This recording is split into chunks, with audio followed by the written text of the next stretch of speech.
Welcome back to the Sharing English podcast, where we explore stories from the English-speaking world, spoken slowly and clearly for curious English learners like you. Let's get started.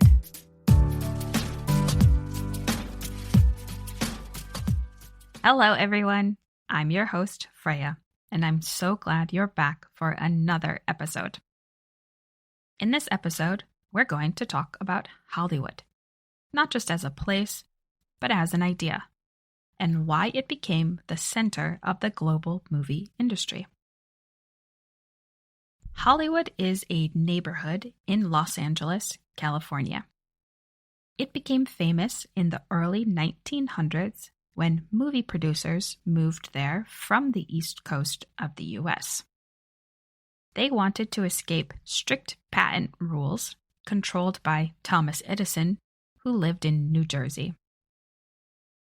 In California, they found better weather and more freedom to film.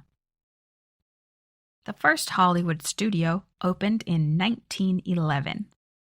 By the 1920s, Hollywood was the center of American film. Big studios like MGM, Paramount, and Warner Brothers started to produce hundreds of films every year. This was called the Golden Age of Hollywood. But who built Hollywood? Surprisingly, or maybe not, many of the people who created early Hollywood were immigrants, especially from Eastern and Central Europe. Several of the major studios were founded by men who came to the United States in search of a better life, bringing with them ambition, resilience, and a passion for storytelling. Adolf Zukor, the founder of Paramount Pictures, was born in Hungary. William Fox, the founder of 20th Century Fox, was also born in Hungary. Carl Laemmle, the founder of Universal Pictures, came from Germany. Louis B. Mayer of Metro-Goldwyn-Mayer, or MGM, was born in what is now Belarus, then part of the Russian Empire, and immigrated to Canada before coming to the U.S. The Warner Brothers, Harry, Albert, Sam, and Jack, were born in Poland, or grew up there, before immigrating as children.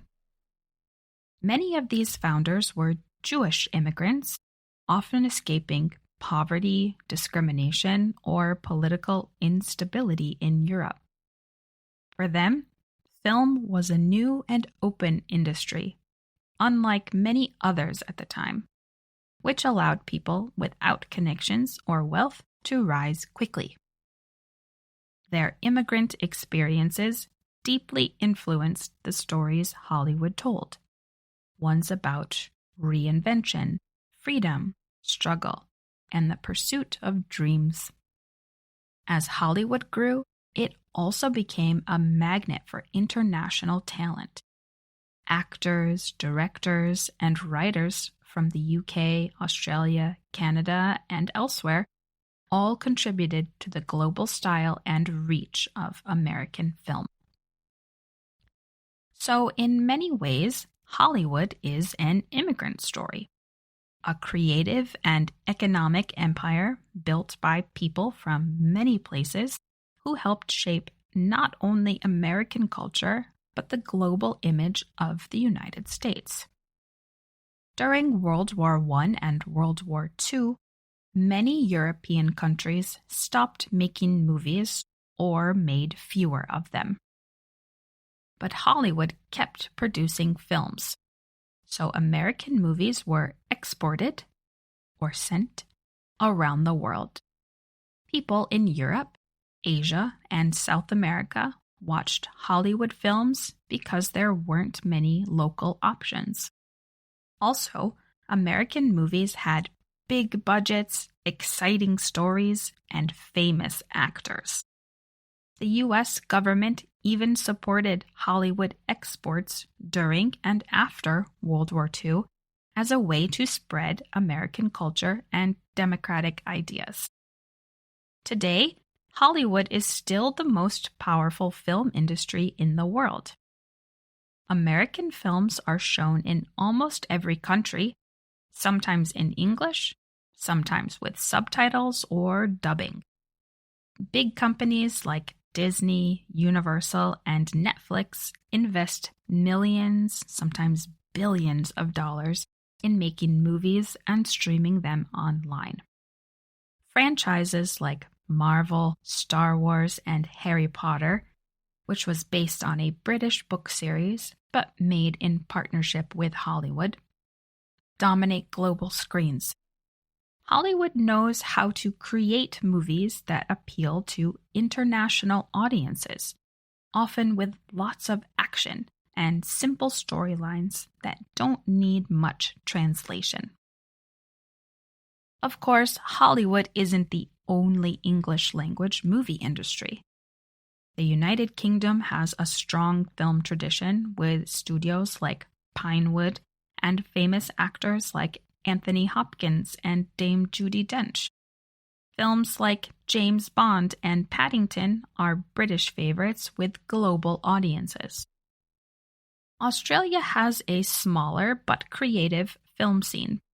Directors like George Miller of Mad Max and actors like Cate Blanchett and Chris Hemsworth got their start there. Canada also supports film production, often working with Hollywood. Many American TV shows and movies are filmed in Vancouver or Toronto. And while Hollywood dominates global movies in English, it's important to recognize other powerful film industries, especially Bollywood in India. Bollywood is one of the largest film producers in the world, making over 1,000 movies each year. Most are in Hindi, but English is often mixed into the dialogue, and some modern films are made entirely or partly in English.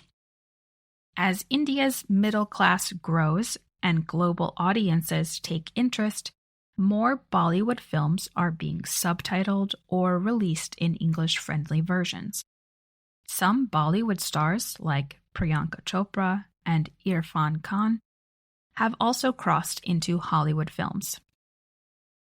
One big reason English is so common around the world is because of Hollywood. Many people learn English by watching English-language movies and TV shows. Even if they only understand a little, they hear the rhythm, vocabulary, and slang of native speakers. Streaming services have made this even easier. A teenager in Brazil, a student in Turkey, or a factory worker in Vietnam might all watch the same English-language movie on Netflix. Hollywood entertainment is one of the most powerful ways that English spreads globally. So, why does Hollywood dominate global movies? Well, it has a long history, international reach, high budgets, and a huge audience. But it's also part of a bigger story: how English became a global language and how film connects people across cultures. What about you? Do you watch Hollywood films? Do you have a favorite? Or do you prefer movies from your own country? I'd love to hear your thoughts. Thank you for listening to the Sharing English podcast. If you enjoyed this episode, I'd love it if you'd subscribe, leave a rating or review, and share the podcast with a friend who's also learning English. You can find out more about me and the podcast at our website, www.sharing-english.com. New episodes of the Sharing English podcast are available weekly, wherever you listen to podcasts. As always, let me know, what topics are you interested in hearing more about? Until next time, keep listening, keep learning, and keep sharing English.